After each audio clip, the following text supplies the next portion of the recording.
Tingnan natin to guys si ate. Isa din po siya sa lumalaban para sa hustisya. Naniniwala din siya na hindi po talaga aksidente ang nangyari kila Divine Adili at Rene Baterbonia.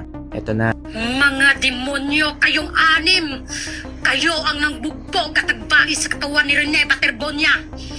Dahil ang katotohanan pala, nung nandun kayo sa training, nalaman nyo na si Rene Baterbonia ay kasali sa top 17 para makapaglaro sa UEEP Season 89. Pati na rin yan si Divine Adili, kasali rin yan sa UEEP.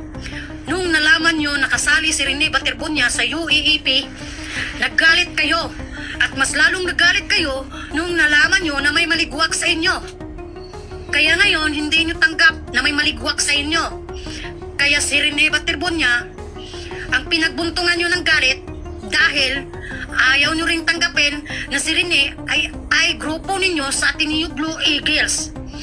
Kaya ngayon, sa pagrinig nyo na may maligwak sa inyong grupo, binugbog nyo si Rene hanggang nabalian ang katawan, hanggang sa nawalan ng malay. Ngayon, bigla kayong natakot, kayong anim, dahil nawala ng malay si Rene. Mga kasamahan nyo dyan sa Dipakulaw Aurora nag-training, kayong anim ang sinisisi nila. Sa sobrang takot ninyo, kinarga nyo si Rene papuntang dagat dahil wala ng malay si Rene. Puro pasa ang katawan ni Rene. Pagtapon nyo sa dagat, biglang subigaw si Rene na tulong. Kaya ngayon, sa pagsigaw niya ng tulong, natakot kayo dahil ang akala nyo patay na si Rene. Ngayon, sa pagsigaw ni Rene ng tulong, dahil tinapon nyo siya sa dagat, dahil ang akala nyo patay na siya, nakita ni Divine Adili si Rene na humihingi ng tulong. Kaya ngayon, dahil sa busilak ang puso ni Divine, tinulungan niya si Rene. Ang problema lang, hindi marunong lumangoy si Divine Adili. Kaya silang dalawa ang namatay. Mga hinayupak kayo. Kayo ang nangbugbog ka, Rene. Akala ninyo hindi namin alam? Nagkunwari lang kayo na nalunod si Rene sa dagat. Pero ang katotohanan, bago nyo tinapon si Rene sa dagat, pinugbog nyong anim dahil nagalit kayo na may maligwak sa inyong grupo. Kaya si Rene ang pinagbuntungan nyo ng galit dahil hindi nyo tanggap na masali si Rene sa UAAP. Yan ang katotohanan. Hindi natutulog ang Diyos. Kakarmahin din kayo sa ginagawa nyo. Kaya pala, ang result sa autopsy ni Rene sa kanyang katawan, puros tubig ang laman ng kanyang tiyan. Ginutom nyo siya. Ginawa nyo siyang katulong.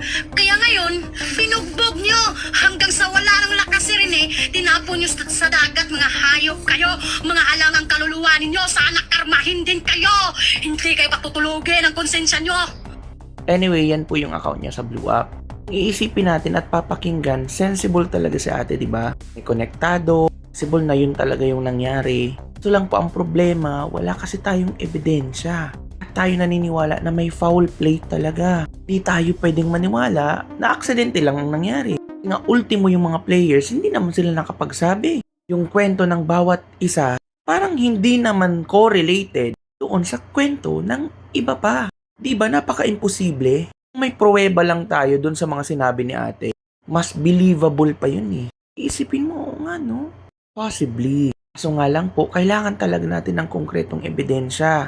May witness ba na nakakita na ginawa talaga nila iyon? May makakapagpatunay ba na yung mga duda natin ay tama talaga? Pero since wala pa, as of the moment, na kay ate, huwag mo munang ilagay yung mga litrato nila. Unless otherwise, meron ka po talagang hawak na mabigat na ebidensya. Credible ba at mapapatunayan talaga? Kasi kung meron ka nun, share mo na sa investigating body or sa family Baterbonia.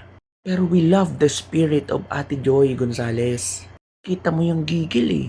We are all hoping na sana makakuha tayo ng konkretong ebidensya para maipaglaban yung dalawang atleta.